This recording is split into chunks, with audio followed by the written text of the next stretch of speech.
Welcome to the Ambitious Bookkeeper podcast.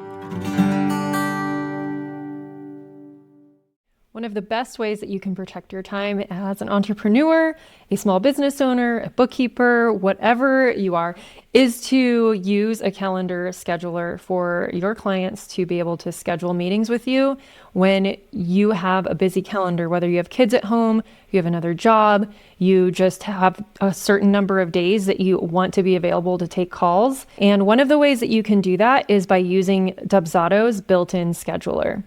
And so in today's video, I'm going to walk through Dubsado 3.0, the new version of Dubsado, and setting up appointment types and making it so that you get intake questionnaires answered before someone can book a call with you and all that good stuff. So if you're new here, my name is Serena. I am the founder and owner at Of Course Financial, an online accounting firm for online businesses, creators, and e-commerce.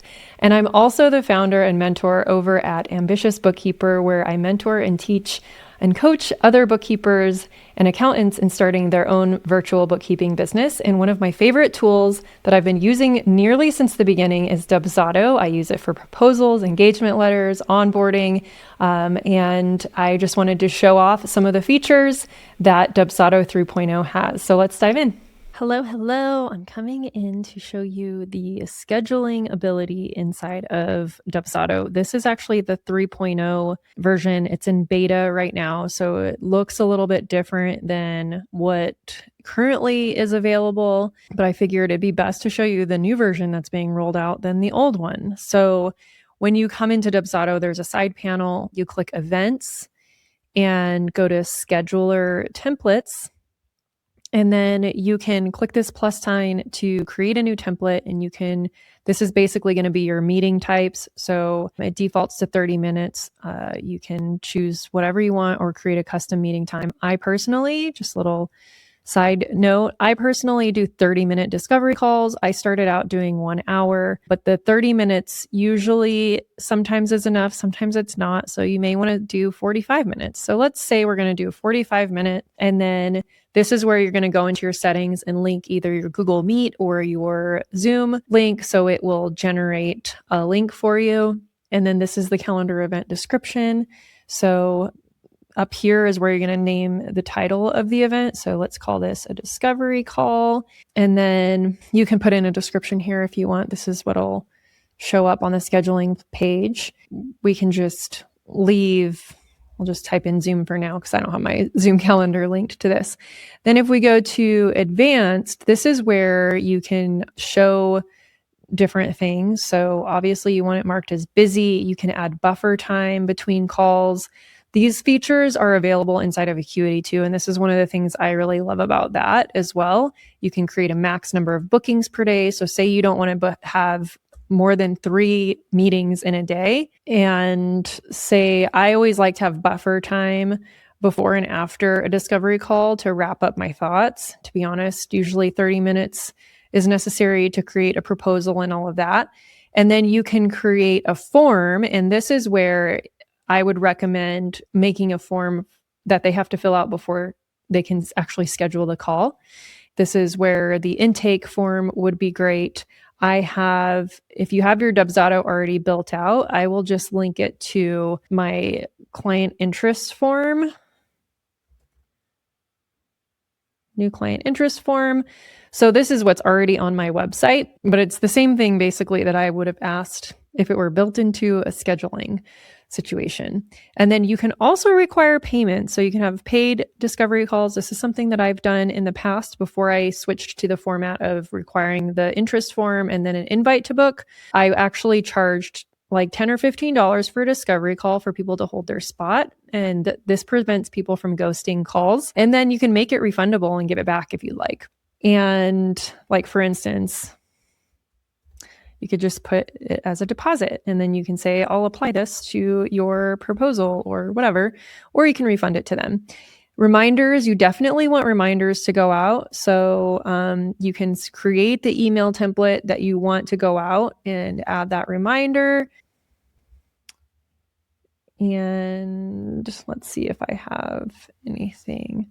I don't have any scheduling reminders because I don't use the scheduler, but you would want to create that template first. And then invitation and confirmation emails. You can create an email template for that right here to invite a client to book an event. But normally this is going to be a public event for you unless you do it the format that I do. And then in this case, you would use this. And then a confirmation email. And you can use their default. I don't know if there's a default for this one. It doesn't look like there is. So you need to create that. And then after they book, it's really important to actually redirect them to somewhere else. And so one thing that you could do is create a new client guide in Canva and make a public link for it and just kind of give information about how onboarding will go, what systems you use, who's part of your team, all that kind of stuff, or give them a sample information of like, this is the information we're going to be requesting from you. When you onboard, here are some sample packages that we have. These are the services we offer. That way they're prepared when they come on the call and they'll know your prices and all that kind of stuff. So I would redirect somebody to something like that, or back to your website to a blog or a thank you page or something like that. Yeah. So that's pretty much how you would set up each of your scheduling links, and I think it just auto saves. So what I'm going to do is I'm going to copy the public link. Also, there's an embed code, so you could embed it on your website. I'm going to copy this, and you can also organize or apply things to projects if you want. Okay, I'm going to go to see what this looks like in public so you can see what it would look like from the client side of things. So yeah, it shows your availability, the time zone, where the meeting is going to be. So they can pick, let's say they pick 9 a.m. I'm going to submit and next. And then this is my little interest form that I have available. So it has about us. This links back to my website to talk about the team. So if they want to learn more about the team, they can click that and be taken to the website. Then what we do, they can learn more. This actually takes them, I think, to it looks like it takes them to our new client guide. So that's that guide I was talking to you about. Then these are our service packages and frequently asked questions, and then their details. So they can get to know us a little bit more before that. And this page, I used a template, a Dubsado template that has coding and stuff in it. So they don't all come looking like this. I bought a template for that. And then we have all the information that we're collecting, and this pulls it into Dubsado, and then I can build their proposal from that. And so I just have some acknowledgments that this is our minimum. We only work in zero. Working together still requires your participation, and I agree to keep my business finances separate and not commingle. All of these things are very important, and we've added these along the way because we've had issues like with clients. So then we gather their information and then direct them to submit, and we will email them with next steps. So this is my process for the intake form. Since I linked it to this in that scheduler, this is what came up. But if I were to link a different form, the one that I used to have on my website is a little more simple. Let me change that. I think it was called inquiry. Yeah, bookkeeping inquiry. So if we use that, copy link, go to that, it can be more simplified. And so this is another version of it. So as you see, this one's a little more basic, and this might be what you actually want to have built into your onboarding call. It's more basic looking. It actually has more questions than the pretty version I just showed you, but those are just some ideas of what you can do. Dubsado is like $35 a month, and you can have proposals, contracts, subcontracts, and different agreements all built in, and manage a pretty good portion of your onboarding process within this for just $35 a month and collect payments. You just connect it to a payment processor you already have, like Stripe or PayPal. And I think it's a very, very good investment. So then if it's a paid call link, it will take them to the invoice after they fill all this out, but it's not letting me show you that right now. But this is how the proposal functions as well. So the proposal would be here. The engagement letter would be here where they do their e-signature, and then their first invoice would be here. So it would take them through that same similar process of everything in one step, and it makes things way more efficient. Clients really appreciate that. So I hope this helps you make a decision on a proposal software or a scheduling software or all of the above. If you are a bookkeeper or an accountant and you're interested in setting up Dubsado for your firm, I highly encourage you to check out our course, Dubsado Decoded.